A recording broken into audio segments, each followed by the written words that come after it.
here. And Aaron, I want to thank you again for having me. For those of you who don't know, my name is Melissa Jimenez. I'm a realtor with Realtors in Tracy. I'm a past president of Women's Council of Realtors, North Central Valley. So I'm excited to get on this call. I hope all of you are. This is such an important topic. And thank you, Aaron, for allowing me to moderate on this. I am just excited, where there's always a silver lining, and I know we're all being affected by this, and some more than others.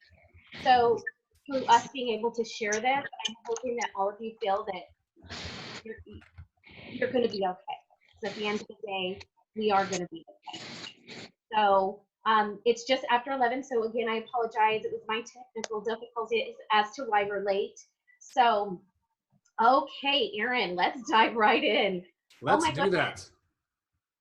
Paycheck, PPP, Paycheck Protection Program. So sounds like, when I heard about it. So what is it? Tell us a little bit about it. Yeah, there's been a lot of news breaking, and there's been a lot of talk about different programs. So we've all heard about the $2 trillion stimulus package from Congress. It's also been called the CARES Act, which is an acronym for it. And that's the law that was passed by Congress and then signed by President Trump last Friday. So within that bill, that $2 trillion includes 349 billion that is dedicated to helping small businesses. And one of those programs for small businesses is called the Paycheck Protection Program. And that is a federally guaranteed loan to small businesses, and that includes real estate agents, and it may be up to 100% forgivable.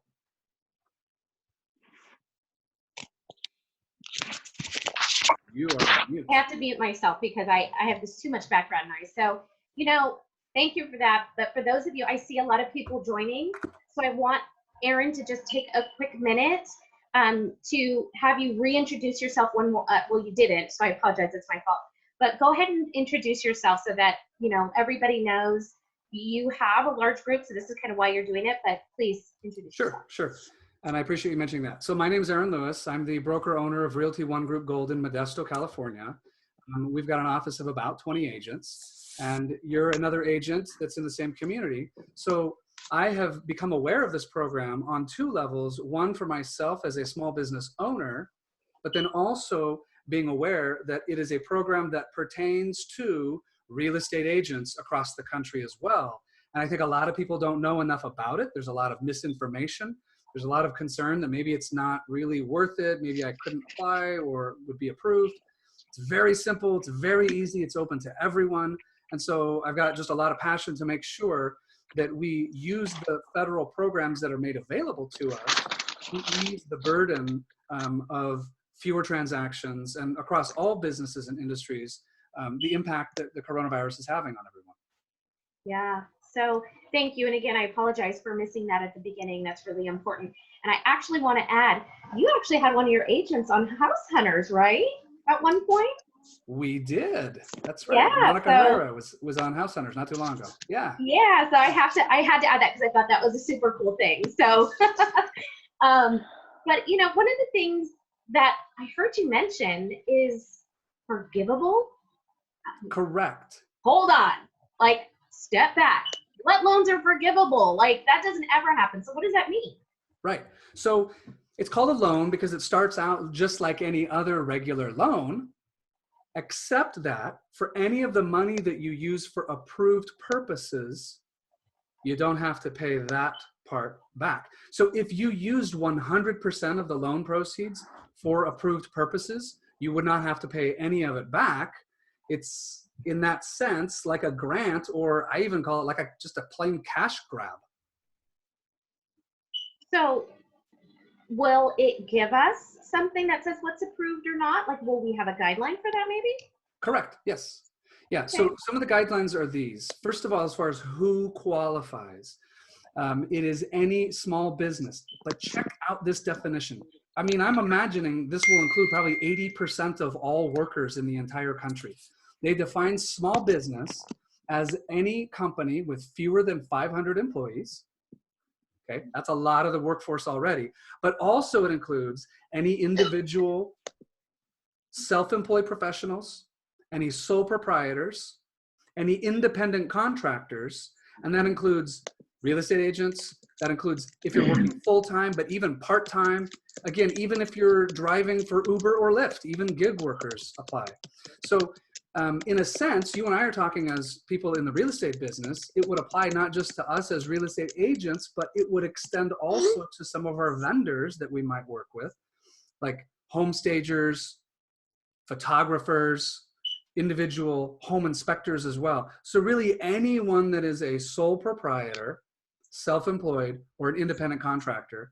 And again, going back to the small business definition, if it's someone that is an employee of a small business that has fewer than 500 employees, that employee can't apply for themselves, but their employer can, and that employer can use those proceeds to provide paychecks. That's why it's called a paycheck protection program, if that makes sense. Wow. Okay. So this is going to sound like a silly question, but some of us agents have been we've been told, hey, incorporate. So let's say there's one or two of you and you're a corporation. Is there anything different that applies to that, or does that still fall under that same realm? If what again? If there's only one or two people in the corporation, you said? Yeah, so some people have incorporated, and right. so I'm one of those. What's that? I said, and I'm one of those. Yeah. Okay, so is that still the same? Correct. So again, it is any independent contractor, any sole proprietor. It could be an LLC entity type. It could be an S Corp type. It could be a C Corp. It's not about the entity, but rather the amount of employees. And it could be anywhere from 1 to 500 employees of any entity type, but it also includes, again, people who work for themselves. That could be independent distributors. It could be people that sell Avon. It could be people that do computer software design or graphic design on the side. Again, really anyone, whether employee of a small business, can receive that benefit through their employer, but also individual real estate agents and other independent self-employed professionals. Does that make sense? Yeah, absolutely. Before we move on, can everybody just make sure that they're muted, because we've gotten a lot of feedback on that. So if you wouldn't mind just making sure you're muted. But so with all this said, then how do you qualify? So is there an income limit? Do you have to prove that you have a hardship? I mean, of course, we would assume that everybody knows there's a hardship, but what do you have to prove? Do you have to prove that, or loss of income? What does that look like? Right. And that's a great assumption. That's what I would imagine too, right? Any government financial aid is on the basis of financial need, right? Here's what's different in this case. You have to prove nothing. It's not based on income. You do not need to prove a financial hardship or need. And the reason for that kind of makes sense in that this is because of the impact of coronavirus. And that has pretty much universally affected all companies in all industries, certainly some more than others. But yeah, basically the government is saying coronavirus has affected all small businesses, all self-employed workers, even gig workers that aren't traditional employees. And they've said time is of the essence, so we need to get as much money into people's hands as possible. And so we're going to make it easy.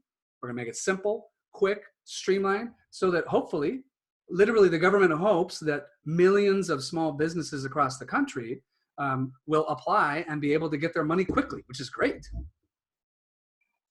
So again, it sounds great and it's exciting news, but we want to drill down on those specifics. So I'm looking at it saying, hey, this is still a loan.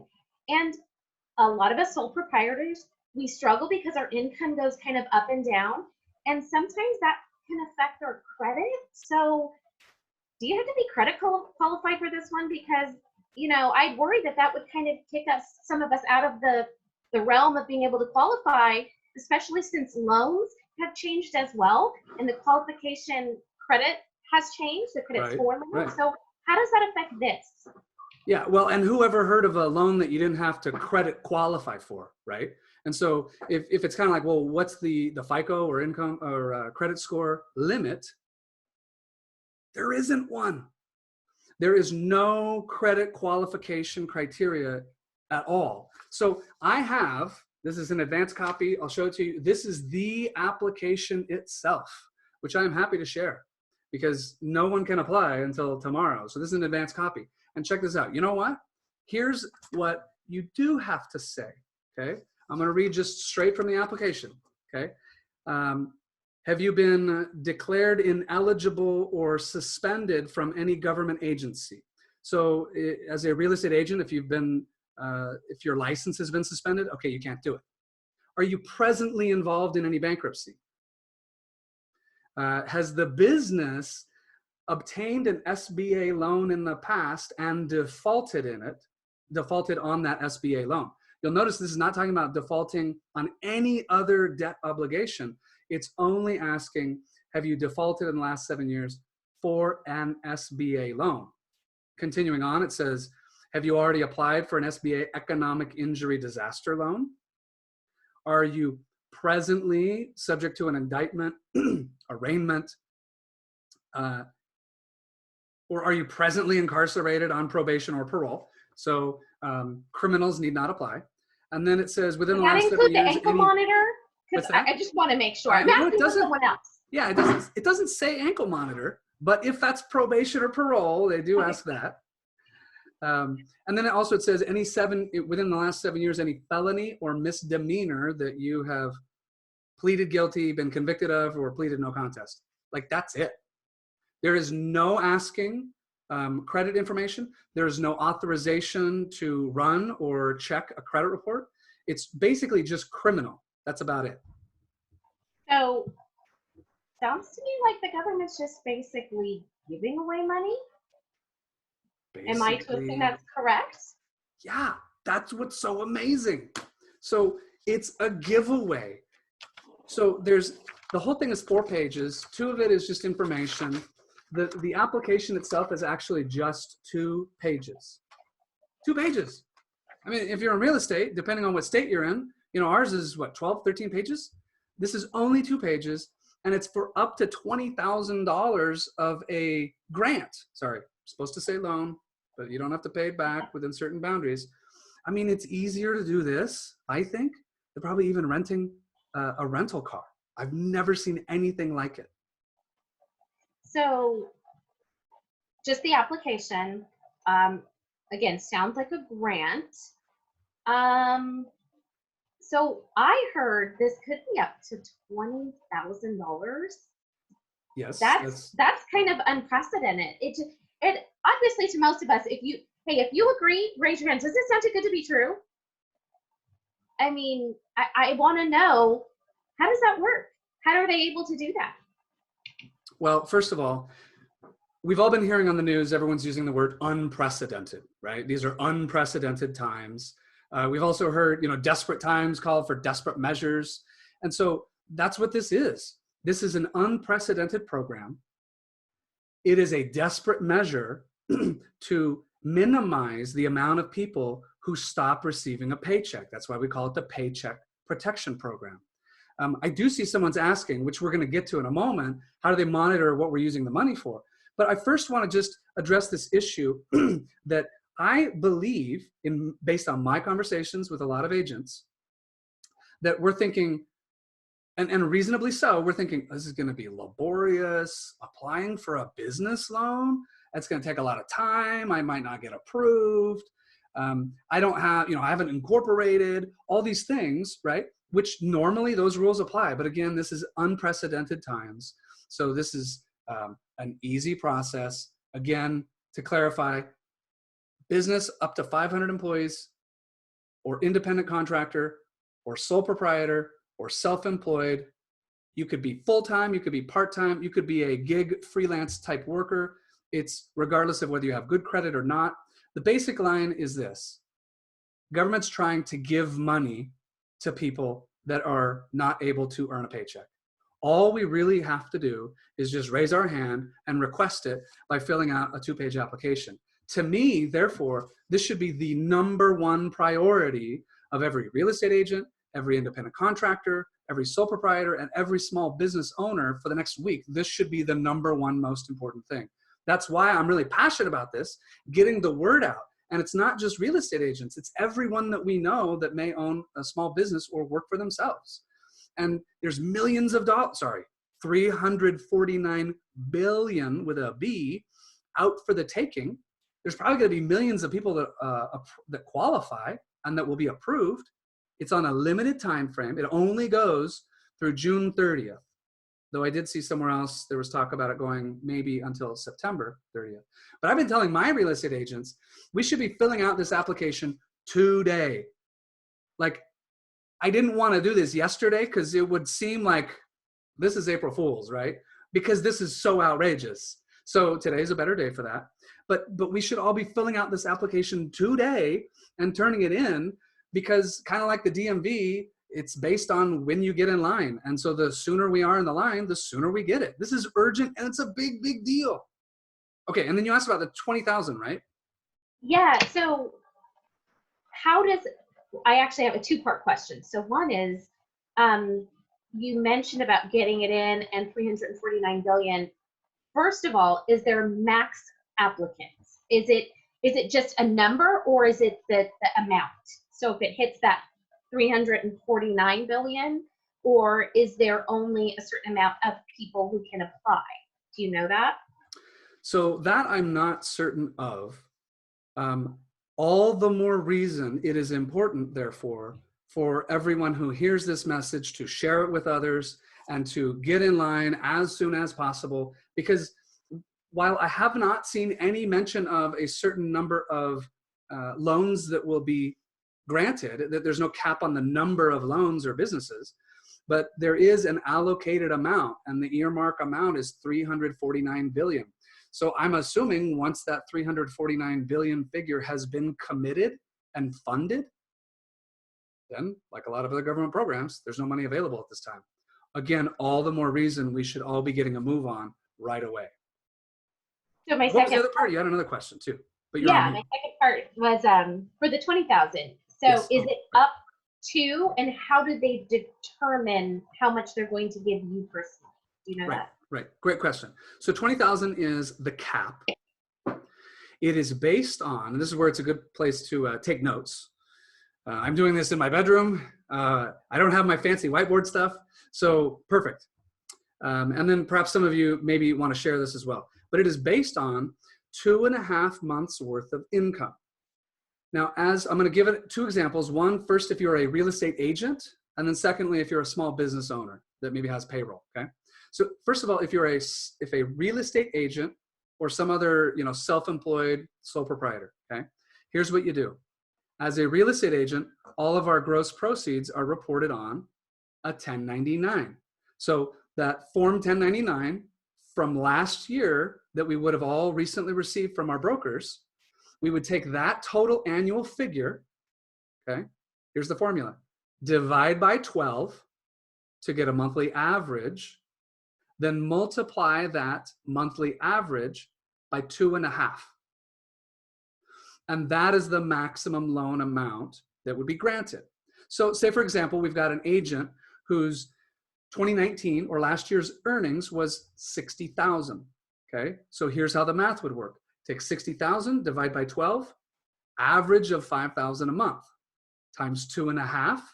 That'd be, is it 12,250 or 11,250? I'm doing math in my head here. But that would be the maximum amount. What is the answer? I'm good at math, right? But it's hard to do on the spot. You're talking to the wrong person. Oh, all right. So, and I don't have my calculator. It's 12,500. It's 12,250. Thank you for whoever chimed in on that. Yeah. So that would be the example, okay, of a real estate agent. If you've got another sole proprietor or self-employed person outside of real estate, they're not going to get all of their year's earnings from one 1099 from their broker, right? So it's going to be whatever their gross proceeds were from their profit and loss or their income expense statement is probably going to be something that comes out of QuickBooks, but it's the gross revenue only. it has nothing to do with net profit, okay, or net taxable. It is the gross money you received at the top line. Now, there is a income limitation of sorts. I want to be clear about this. Regardless of income, high or low, anyone can apply for and receive money, but the amount of money that you may receive is capped at 100,000 annualized income. So here's what that means. Let's say you've got someone that maybe earned 150,000 last year, okay? They could still apply, but their maximum loan amount would be capped at 100,000 divided by 12, which is, I've got notes, 83.33 a month average, times 2.5 months would be $20,833. That's why I was saying up to basically $20,000. So you could have made $400,000 and you could still get no more, but you could get up to that $20,833 figure, right? Also, so we've covered a couple ones. Real estate agent who's got all of their earnings showing on a single 1099, okay? Number two, we covered other self-employed or sole proprietors who are getting receipts from all the different jobs or work that they've done throughout the year, okay? But a couple other things to note. If you own a small business, or if you're talking with a friend who does, and I'm one of those, right? I'm the broker owner of my company, okay? So for small businesses that are companies, again, it doesn't matter what type of entity, okay? But employees, it would be 2.5 months worth of their entire company's net payroll. And by net payroll, if you're an employer listening in, you know that net payroll is not just what you pay your employee. It's what you pay in wages, but then check this out, added on top, the small business gets to add additional bonuses or commission on top of the salary or wages, okay? Salary, wages, plus commissions, tips, plus paid leave. That could be sick leave, it could be family leave, group health insurance premiums. So if a business owner is providing health insurance, the value of those premiums that are being paid for as a benefit, and even state and local taxes. Essentially, every cost that the employer would incur to employ people, it's 2.5 months worth of the entire company's entire payroll liability, up to a total annualized payroll amount of 10 million. So we talk about like a real estate agent, you could make more than 100,000, but it's going to be capped based on a $100,000 annualized calculation. For a small business, it's capped at up to 100,000 per employee annualized income calculation, and up to 10 million of annualized total company payroll. So hopefully that explains it. So does that mean that if they are at that 10 million, do they get more, or are they still getting 20? Matt. Good question. It means in this case that, let's say you've got a company, they've got 400 employees, their total payroll is maybe 60 million, okay? Then they're saying 10 million is the most that can be part of that calculation. So even though they might have payroll of 60 million, they'll only use 10 million of annual payroll to divide by 12 and then times by 2.5 to get that 2.5 months worth of income. So there's a cap somewhere, but any business or independent contractor of any income level can all qualify. Okay. So I want to mention really quick, if I could, I do see on the chat someone put in a question. If we as maybe real estate agents, sole proprietors, might have our own employees. This person asks, I've got an employee who makes a base plus commission. So under that concept, it would be the base plus the commission that you would pay. And because it's a specific question, this is another resource I'm happy to link to after the fact, but this comes from the U.S. Chamber of Commerce.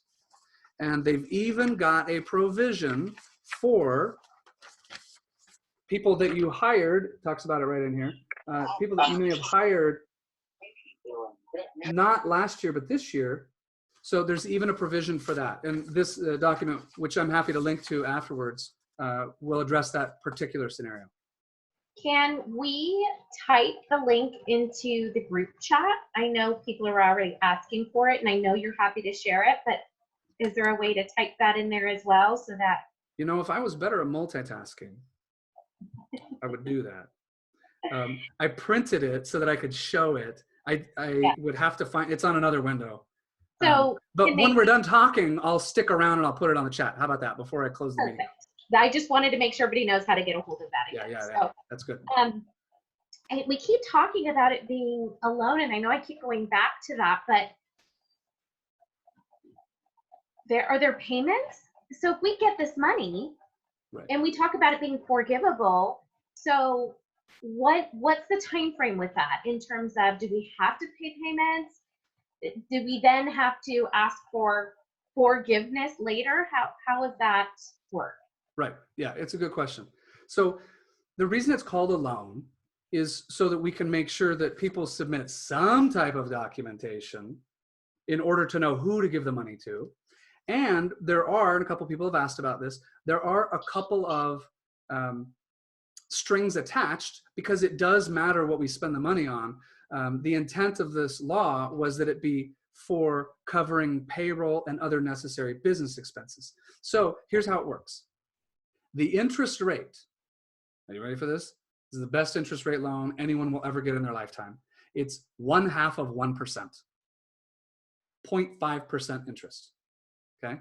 Now, that amount starts accruing immediately upon funding, but to your question about payments, there are no payments for the first 6 months.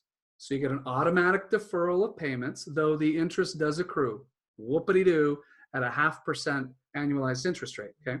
The loan itself, if there are portions that are not forgiven, then the loan itself would be due in 2 years. Now, I'm going to quote directly from, where is that document? Again, I have a few of them. Or did that one I did not print? I have the notes though. This is directly from the Treasury Department's borrower information sheet, okay?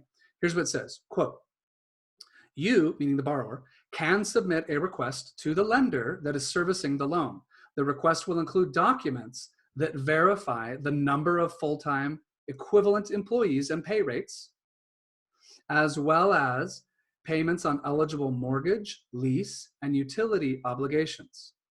You must certify that the documents are true and that you use the forgiveness amount to keep employees and make eligible mortgage interest, rent, and utility payments. The lender must make a decision on the forgiveness within 60 days. So we heard mortgage and rent. We're talking primarily today, you and I, to a real estate agent audience, okay, and other self-employed professionals. But I should add here that my understanding is that the reference to mortgage, lease, and utility payments is referring to mortgage, lease, and utility for the company building or for the office space, not for an agent's own residence, okay? So again, a small business is gonna have either a rent or mortgage. It's for that business. So they don't stiff their landlord, or, you know, by reason of cash, okay? So like for someone like me that has a brokerage, it would be covering my office building expenses. Now, I have some of my real estate agents that sublease private office space from me. There are many other agents who do the same with their brokers, or they might even have subleased or leased their own space somewhere just for themselves. I think a case could be made that that is a business mortgage or rent expense. So this idea that, you know, can we not use it for our own primary residence? Well, on the one hand, no, you can't, but check this out. As a sole proprietor, how do you normally pay your mortgage or rent and your utilities? You do it based on what? Based on your income, the money that you do receive. And if you're a business that has employees, then your payroll is your proof. You say, here's what my payroll expense was. You submit it. They see, all right, this looks like legit payroll. So it's helpful if you have an actual payroll service or provider, okay? But if you're self-employed, you don't get a paycheck, right? But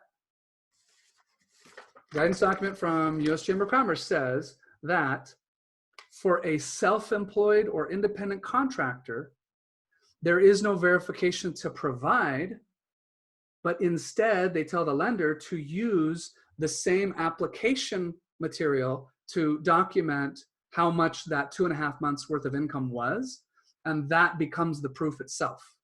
That's why I'm saying it's kind of like, for independent contractors, it walks and talks and smells like a grant, right?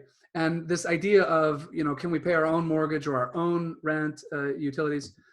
Maybe not directly. We don't submit our mortgage check or payment, but we don't need to, because it's already part of our 2.5 months worth of income.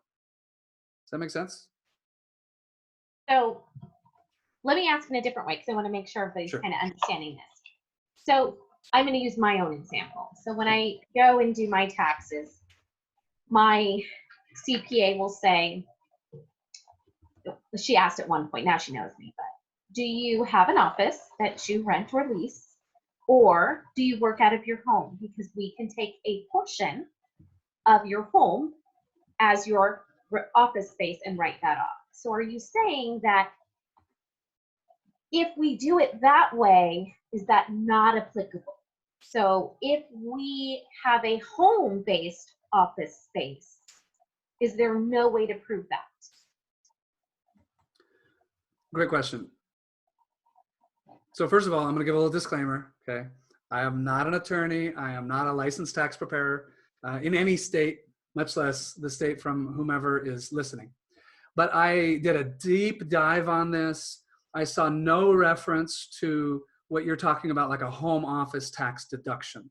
These are talking about, as I understand it, hard documentable monthly expenses that are out of pocket, right? So if you are an agent that is, let's say, renting your own, let's say 800 square foot space in a small town, and it's your own office and you're the name on the lease, for you to run your business, well, you submit that rent bill and a copy of that lease as proof of payment to that lender for the forgiveness. But you don't really write a check for your home office every month. You're just writing your regular mortgage payment or your regular rent payment. So I don't believe that would qualify.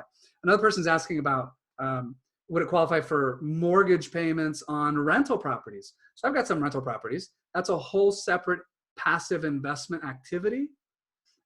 This is talking about, and it helps if we go back to the original purpose and even the name of the program. This is talking about helping small businesses be able to continue to make payroll and pay their bills and pay their rent or office mortgage for the location and place in which they conduct business. So I don't believe it's going to include anything that has to do with a home office deduction, because in the end, you don't really have any receipts to show your expense that you wrote to yourself. And if I was a lender, I'd be like, yeah, good try. That's a little bit much. Okay, so I want to make sure that I'm getting to the group chat questions like you did, but I want to make sure it looks like someone did attach a link. So thank you for that, Abigail. But Sherry asked, would a lender who receives a W-2 but is commission only? So I'm assuming she is asking, Sherry, correct me if I'm wrong, if it applies to a lender who receives a W-2 but is commission only, can they also apply? Right. Correct. Actually, before I get to that, I want to acknowledge and thank Abigail, who before that in the chat posted a link to, I'm recognizing that is the link that I used. So what, Abigail, thank you. Linked to is this document from U.S. Chamber of Commerce. It's about as helpful as it gets in cutting through the technicalities. So going back to this question about Sherry being a lender that receives a W-2 but is commission only, my understanding is if you are, it's kind of like if you think of the idea of tax, income tax, either you're someone's, what's that called? Deduction, or else you deduct for other people, right? So same idea. If you are someone else's employee, regardless of whether you are salary or hourly, or maybe there's like a base advance on commission and the rest of it just comes when you get a commission, which is the case for many lenders, right? If you are someone else's employee, you wouldn't be applying for this program yourself. You might mention to your employer, especially if there's talk about maybe reducing, hours or furloughs or layoffs. This is something that every employee that works for a small business with under 500 employees should definitely be bringing to the attention of their owner. I know if I've got the opportunity to get, my office building monthly expense covered as well as payroll, like why would I not do that? And then Sherry, if you've got another business activity in which you are a sole proprietor, then you would be able to under that. But you can't apply for yourself when you are someone else's employee. Hopefully that addresses that question. Thanks for that, Aaron. So the next question is actually, it's from Shirley Ann, but I also had that question. I think, and Shirley, correct me if I'm wrong once he answers this, if you still didn't get clarification, let me know, but do you know if there's tax consequences to any of this? Is the IRS going to be later on saying, excuse me, we gave you money. Give me money back. Right. So that's another amazing part of this whole thing. First, I'm going to address normally, and then I'm going to explain that, no, you don't. Okay. But normally, here's what happens. Let's say, Melissa, you and I know each other well. Okay. You say, hey, Aaron, can you loan me $5,000? I'm in a real bad situation, whatever. And I'm like, you'll pay it back though, right? Oh, of course I will, right? And so let's say I loan you $5,000, but then it's, you would never do this, right? But we may have all had people that have done this to us, right? They never pay it back. What's that? I said, no, I would never do that. Of course you wouldn't, right? That's why I feel bad even using this as an example. Right? It's okay. Let's say a friend asks you for money, you loan them the money, and somehow they never pay it back, right? You, as the one having given the money that didn't get paid off, you get to write that off as bad debt. And the way you would do that is you'd issue a 1099-C for cancellation of debt. That's the person who loaned the money. That's their proof to reduce that as a loss against their taxable income by putting it as income to the person who received but never paid back the money. Because in the end, if you borrow money, you never pay it back. It's kind of like you just earned it. You made it. But in this program, the Paycheck Protection Program, it's a lot of P's. I did a bunch of research on exactly this question because everything I know is that debt that you don't pay back is income to you in the following tax year. Okay. So again, one more time, not a licensed tax advisor, but I did look at a couple of articles written by CPAs, and they have declared, here's my notes on it, quote, any amounts forgiven will be excluded from gross income for federal income tax purposes. So there you are. Federal taxes anyway, free. Not only is it free income that you don't pay back, you don't even get taxed on it either. Free. Wow. Okay, that concludes our session. No, I'm kidding.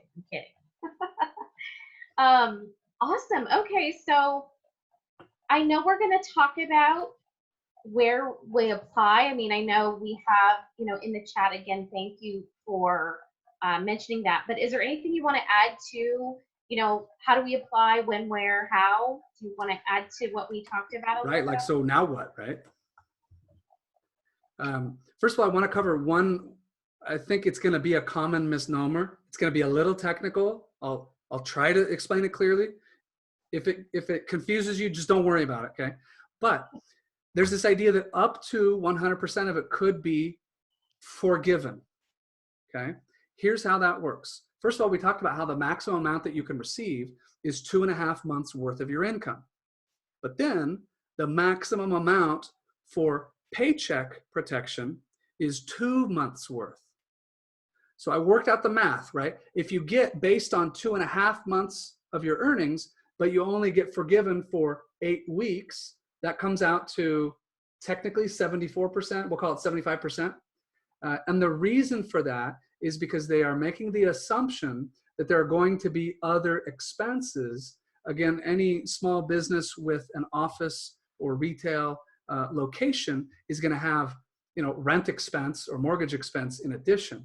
Okay. So if we applied for, and we would receive it, but if we apply for and receive the full 2.5 months worth, and if, as you explained in your example, Melissa, You don't pay a separate rent to anybody in the course of your business. And we talked about the home office part, doesn't get to be included. So you wouldn't have any additional rent or office expense, right? So if you pulled out all 2.5 months worth, you would only be able to be forgiven of 8 weeks, which comes out to 74% of that total amount. The other 26% you'd be paying back with how much interest? 0.5% interest, right? It's ridiculous. So even we may consider, I would suggest 2 strategies. Number 1, you can pull out the full amount, only that 8 weeks worth, which comes out to 74% of it would be forgiven just because it's the amount that you normally made, okay? But then the other 26%, you've got a couple of choices. You could just not do anything with it and just give it back. You could say, you know, the best time for me to push forward is to ramp up my efforts when everyone else is disappearing. That's what a lot of the best businesses do in every industry, in any size. They use everyone else's contraction from the market to push forward and build market share. So it's a great time to, you know, do a marketing campaign or other lead generation effort. Okay, so that's the first strategy. Pull it all out. Only 74% or so would be forgiven. The rest you pay back within 2 years. Okay.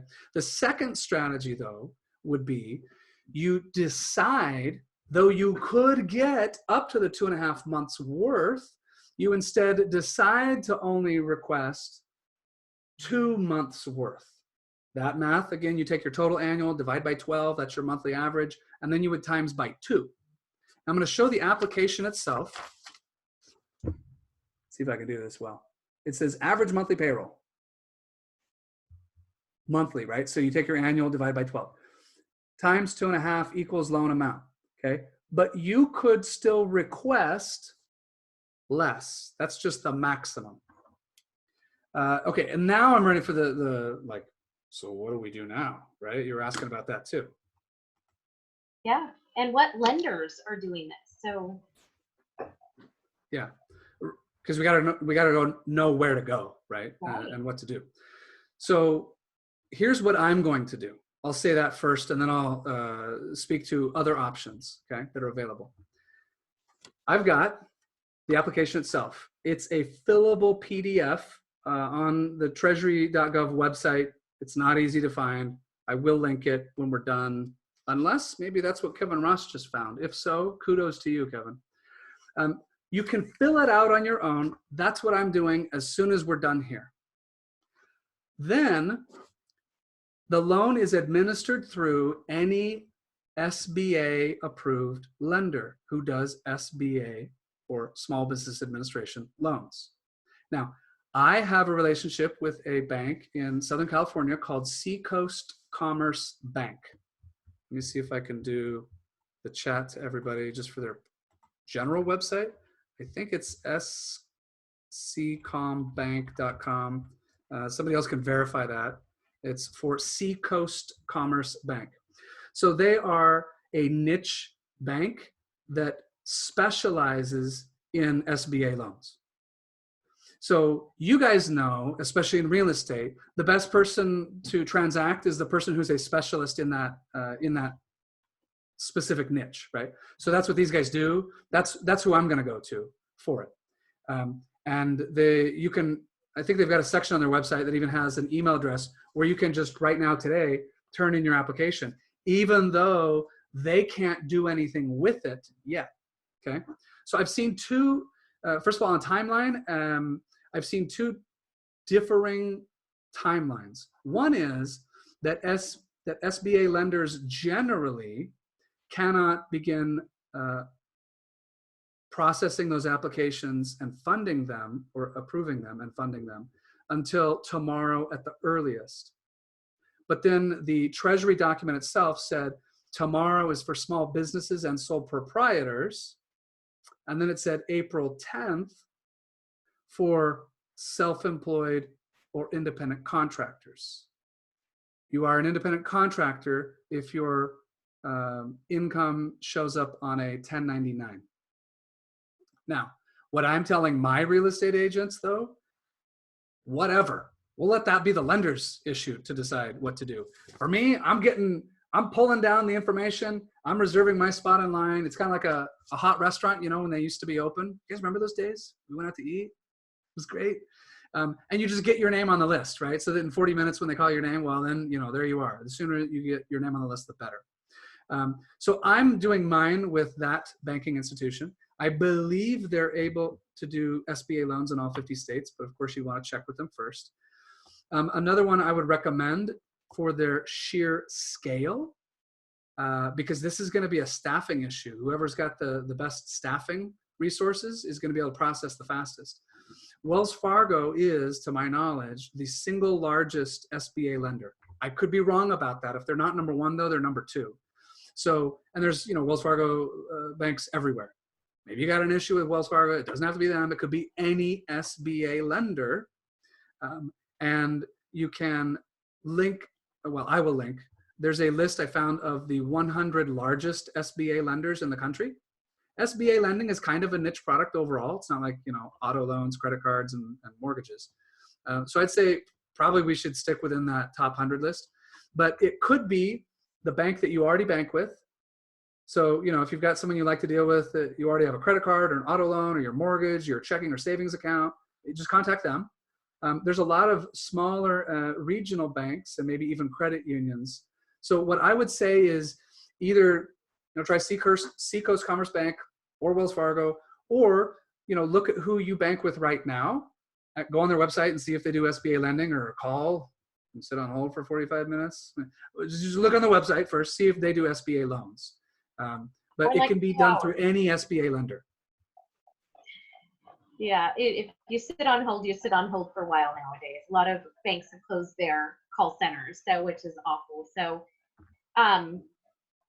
that's super helpful information. Do you know if we could walk in an application? I don't know. You'd have to call, right, and find out? That's a great question. I would hope that every lender who does SBA loans has put up information on their website saying, this is how we would like you to do it. Right. I would imagine, but I'm just guessing, that some of them may have a dedicated link and you can do it online, just like a home buyer might do for applying for a loan. Right. Others definitely don't want to walk in if we don't have to, but. Exactly. But there could be a small credit union that just, you know, can't quite move that fast, and maybe they are doing it that way. Seacoast Commerce Bank, though, they have a dedicated email address. It's buried in my email somewhere, which I think they list on their website as well. And theirs is just do it via email. One tip, okay? When there's a lot of processing going on, as anyone in real estate and lending knows, the more diligent the borrower, the easier it is for the loan to get approved and funded, right? So here's what you need. You need just the 2-page application plus documentation of the income so that they can see that your calculation is correct. For real estate agents, it couldn't be any easier. It means you just upload or provide, in addition to the 2-page application, your 1-page 1099. That's it. 3 pages, you're done. If you are a different type of independent contractor and you've got receipts from all over, then it's going to be your income, expense, or your profit and loss statement that comes out of your banking program, which hopefully most of us have got that part in order, because after all, we were supposed to be right up on a tax deadline here. So we should be mostly ready with that already. And then small businesses, it's going to be their annual payroll documents that would show their total annual company-wide payroll numbers. Excellent. So this has been eye-opening, I'm sure. Excellent information for those who've been a little concerned about, you know, where is my next paycheck going to come from, especially if people really aren't buying and selling right now, which I know is happening. But, you know, sometimes you just have that pool of clients who are like, no, during this, I'm going to stop. And, you know, that's not something that we can control as agents. We can't control the incontrollable. So if you can just reiterate to everybody via Zoom, the group chat, how are you going to relay this to everybody else, or how can they get a hold of you, Aaron, if they want to chat with you a little bit more, or actually just get the information from you directly? How can they do that? Right. Thank you for that reminder. I'm going to put here on the chat, probably most people found it already through Facebook, but this is my personal profile page.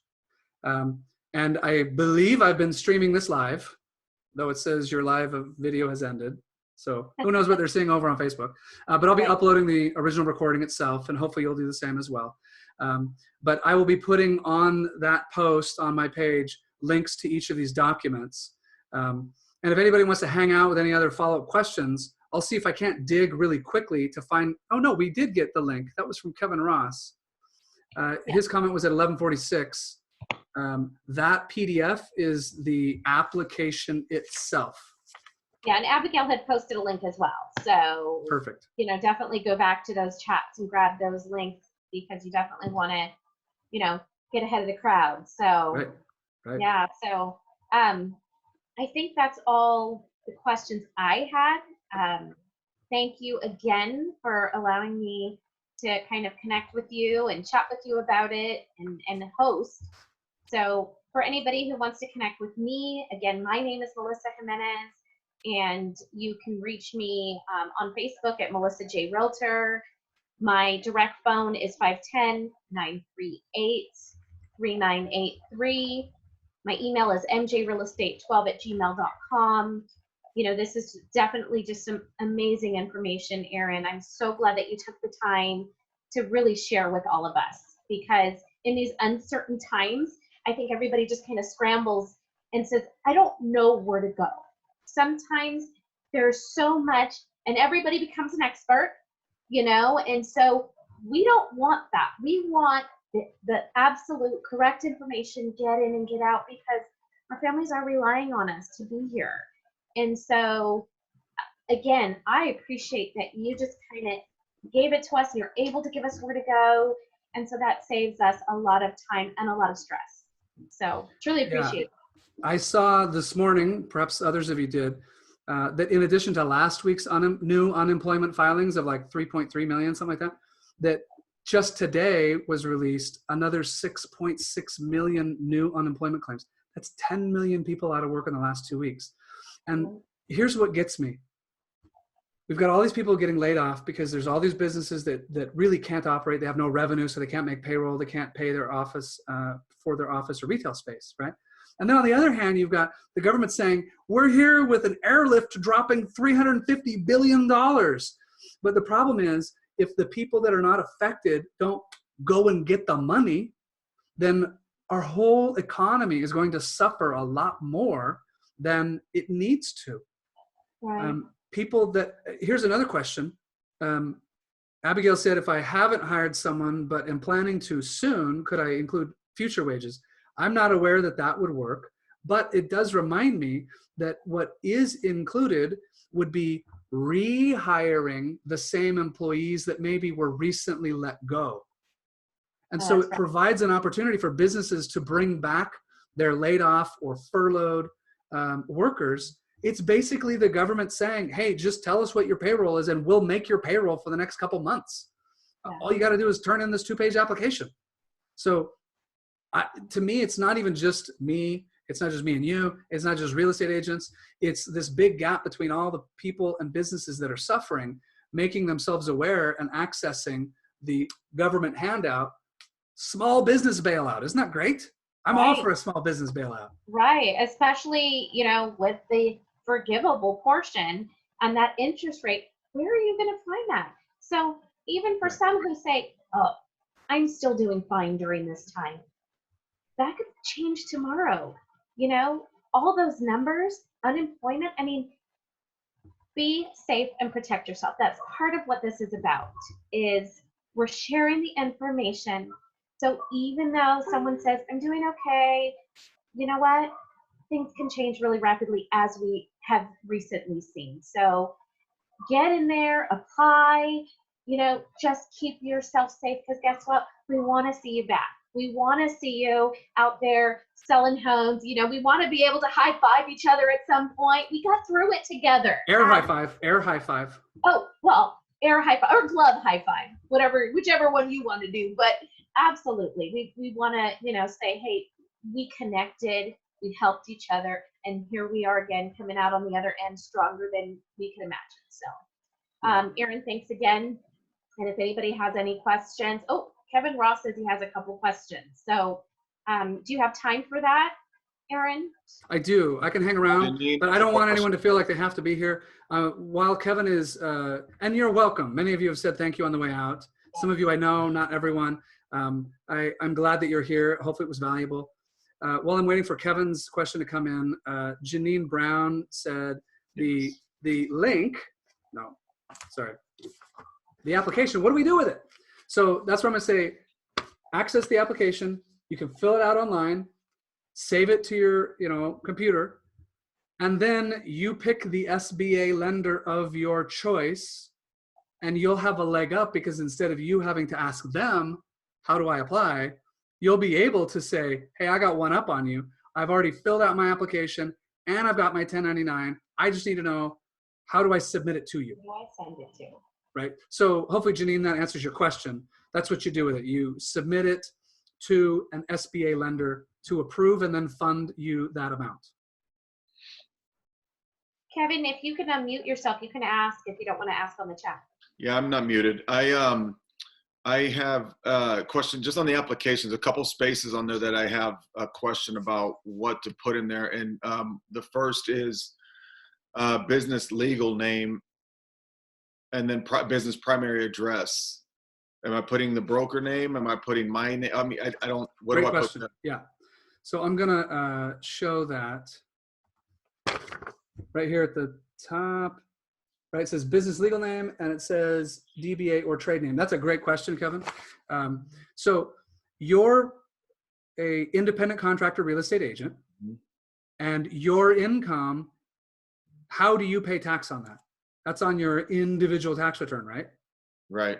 So that means your business legal name is Kevin Ross. Your DBA or trade name, if applicable, would not apply. Okay. And you'll see it says business 10, EIN or SSN. Mm-hmm. If you are an independent contractor, that means it's your social security number that goes in there.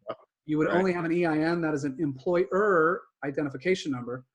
You could be a sole proprietor with staff, but if you're working for yourself, your business legal name is your own legal name under which you file your tax return. Great question. And my home address then too, right? Correct. Yep. Home address. Okay. Just the way it is on your taxes. Yep.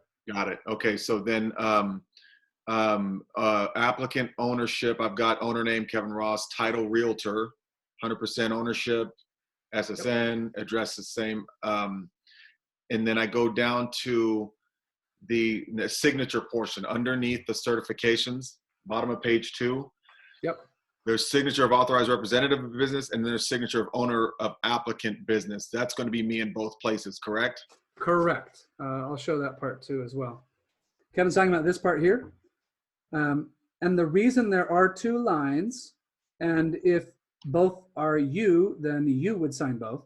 But the reason there are 2 is because you may have a passive owner maybe of a business, but then you've got the designated representative. Sometimes that would be like the CFO. It could be the bookkeeper for the business, be the person that actively runs the day-to-day. But in the case of an independent contractor, self-employed, sole proprietor, it's all you, baby. So it's your signature on both. Okay. And then title on both of those would just be owner, I guess, yeah? Correct. Yep. Okay.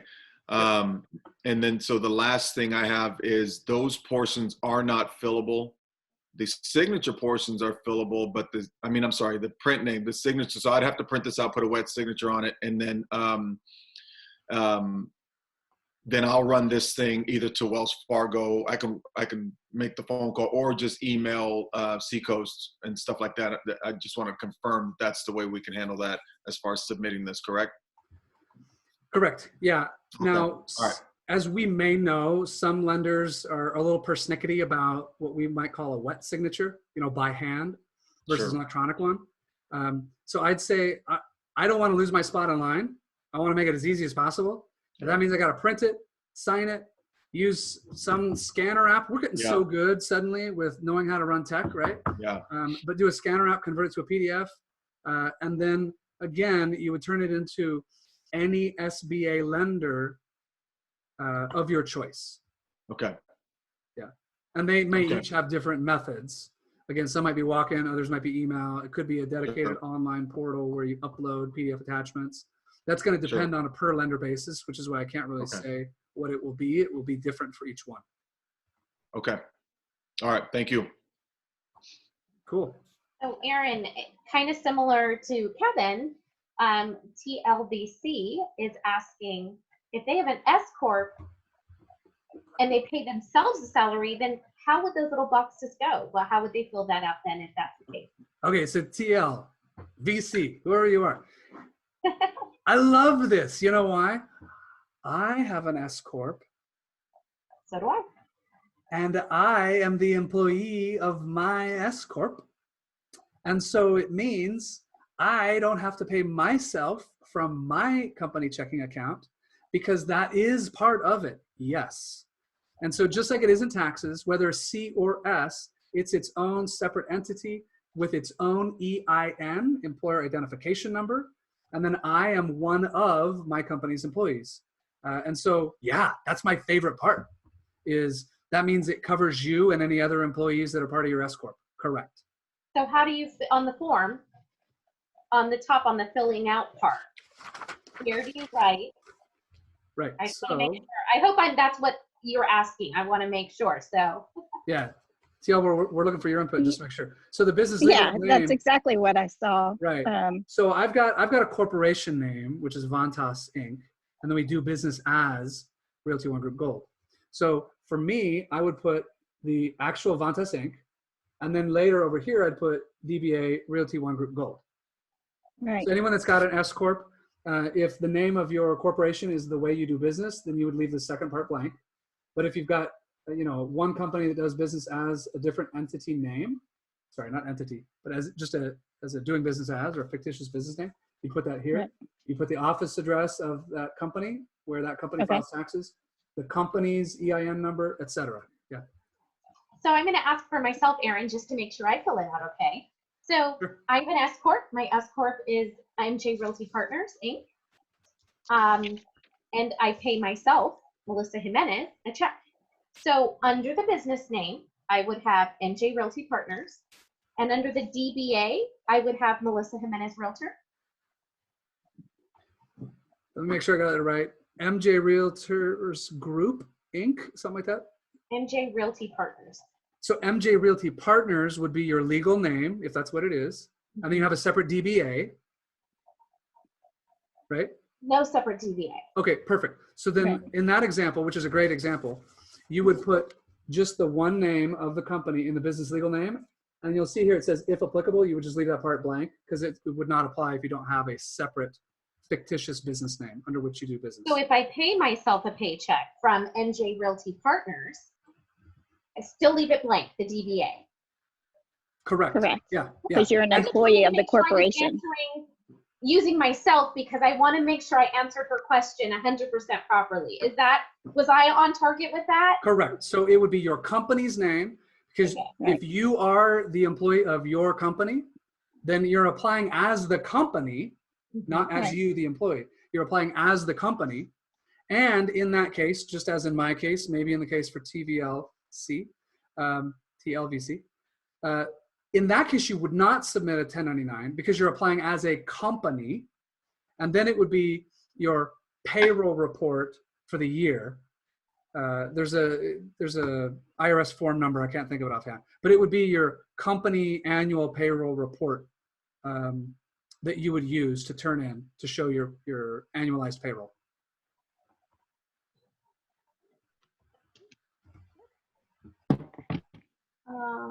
What else do we have here? But we really don't, I don't know about you, but I don't pay myself that much of a salary. I mean, I pay a salary, but not huge. So, I pay the insurance, the health insurance and all that comes through there. So I don't know. I guess we'll figure it all out. Well, that's the catch-22, right? That's when it's not fun to have paid yourself a smaller amount. Then it's like, oh, I only get based on what I paid myself. Yes, you only get what you paid yourself. But but I totally hear you. That's what a lot of people do as business owners. And, you know, there's times where we want to make a lot of money, like when we want to get a loan, but then it's tax time. We don't want to make a lot of money, but you know, we just pick our poison and then we lay in that bed that we've made. Right. Got it. Well, thank you. You posted on, I think it was Lab Coat Agents or something on one of my Fantastic. posts. So I appreciate the invite. That means it made it out there. So I It appreciate did. that. It did. Very good. Yeah, So thank you. Great. Absolutely. So Sean actually is asking, I'm an agent and receive a 1099. I also do some transaction coordination for another agent and receive an additional 1099. Can I use both on one application? Do you know the answer? That's a great question because it asks something we haven't clearly identified just yet. So if the only thing we did was, let's say, real estate agent, where all of our income comes on that one 1099, then that's the only 1099 we need, okay? But Sean's question is, I do this in real estate and I also have other work that I do. In Sean's case, it's a separate 1099 for work as a TC. So in that case, your wages would be the two numbers put together. Let's say real estate is 70, you know, plus another 20 for TC. So now you got 90 total. That's where you do the math from. And in the case of some people, let's say you got a contractor, right? Contractor is getting random, you know, 12 different 1099s and they got a bunch of other personal checks. That's where it's really important that that person be using some type of bookkeeping program. But whatever their gross wages would be reported on their 1099, sorry, not on their 1099, on their tax return, that's what it's going to be. Whether it's coming from just one 1099, whether it's the combination of 2 or 3 1099s, or whether it's just a whole bunch of gross receipts that you put into your accounting program. And, you see the other question? Yeah, I was just going to ask you, Christy brings up a good point. What if you have your current 1099, but you haven't filed taxes? They extended the deadline. Christy is bringing up what everyone else is thinking, so we applaud you, Christy, for your bravery. Thank you. It has no bearing on whether you have already applied, whether you've already filed for your taxes or not. It's purely for the basis of determining what is 2.5 months of your income normally, averaged throughout the year. It does not have anything to do. It doesn't hold up your funding, nothing. You should still do it anyway, because you can't get the tax benefit for all adults, right? Plus $500 per child. That you have to apply, you have to file your taxes for, is my understanding. That's a totally separate subject. But this has nothing to do with filing your taxes. Okay, so we use the most current one that we have, correct? For 2019, yes. Okay, thank you, Aaron. Yeah, absolutely. So the what you were just talking about, I think may have answered my question on the application. That was the one other thing I didn't understand. Number of jobs. So if I've got, so for my personal coaching and I 1099 schools and stuff like that, or I get that, you know, and so I can combine those two, real estate and personal coaching or speaking, and I would have that total times 2.5, or broken down into monthly times 2.5, and then number of jobs would be 2. Number of jobs, what do you mean on that part? On the application, it shows average monthly payroll times 2.5 equals loan amount, and then Yes. next box is number of jobs. Ah, yes, number of jobs. So that's talking about how many different sources did your income come from. Okay. So if Okay. the one thing you did all year was real estate agent from one broker, then it's just Mhm. one. Let's say there's a real estate agent that switched companies mid-year. They would Mhm. say they had 2 jobs. They've got, therefore, the 2 1099s, you know, Mhm. the first part of the year, the last part of the year. Or Mhm. like in your case, you might have, you know, 9 or 10 different 1099s that you've received for work you've done Mhm. for different customers. Mhm. And so however many different sources of income, whether Got it's it. a contractor that did 30, you know, jobs, or you that worked for 10 different clients, or a real estate agent that just got Okay. everything from the one broker, it'd be however many different sources you're needing to provide documentation of income for, that would Okay. be your number of jobs. So it's not the number of clients so much as it is the number. I mean, yeah. So it's not real estate. It's real estate would be one job, and it's not, you know, this school, this team. It's not my business for personal coaching wouldn't be one job. It'd be how many clients I had in the coaching would be the number of jobs. I get it. And I'm asking a question and confusing it, but I know what you're talking about. I get it.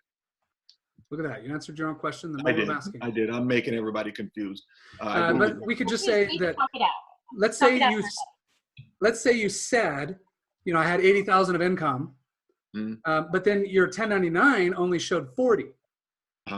That's where they'd say like, well, you put just one job. And so we asked for your 1099. You're like, well, no, I had like all this other stuff. There's, oh, well, then we need to change the number of jobs. And then you can give us additional documentation for those jobs so we can see what's the basis of you declaring this average monthly payroll. Yes. So it's going to depend on each person. Yeah. Understood. Okay.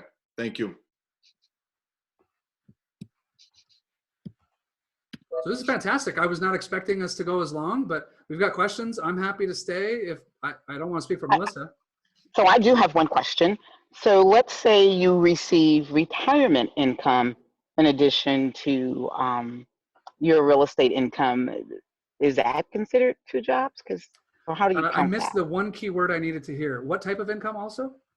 Retirement. Retirement income. Ooh, that is Yes. a great question. I will say this with a little caveat that I could be wrong. I did not see any reference to outside sources of income such as retirement or pension or alimony or child support. I didn't see any of that stuff. All I saw was gross wages resulting from employment. So my guess is, Shirley, probably that's not included. But that's just a guess. It'd be a great question to ask a SBA loan officer.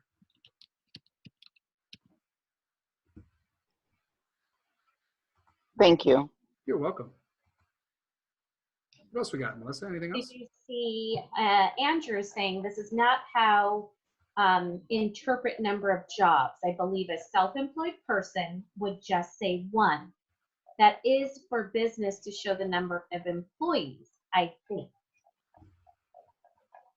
So how would you respond to I'm that? going to say, Andrew, you could be right. It is interesting. This morning while I was getting ready, I was listening to CNBC, and someone was sharing an interview with a senior bank executive that was anonymous, not to be named, but at one of the mega banks. And he said, the Treasury Department has popped this program on us. We have all sorts of nitty-gritty questions that we don't have guidance from, and yet they expect us to begin administering this loan as of midnight tonight. And I'm just saying, we're not ready. We've got plain vanilla situations, that makes sense, but when it gets a little technical, then there's a lot of questions we don't yet have answered. And so, Andrew, that could be one of those. I would say if I ran a business that got receipts from all different types of customers during the course of the year. Let's say it's a retail business, for example, right? Or an inspection company, and I did 200 inspections during the year. I'm not going to turn in 200 different receipts. I'm going to turn in one profit and loss statement for my one job, which is, let's say, home inspector or running this retail store or this fast food joint.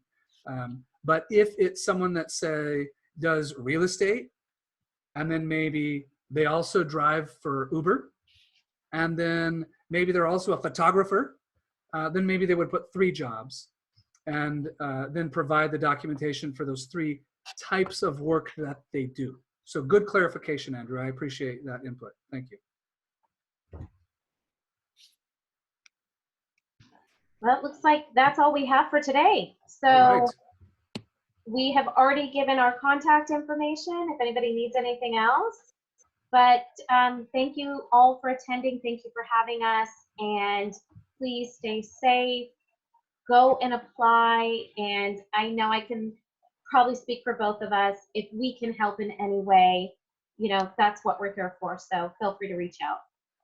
Absolutely. Thanks, guys. Thank you for your time, Melissa. I appreciate you so much in helping get the word out to other people. Thanks, Aaron. Okay, everybody have a great day and take care. Be blessed. Bye.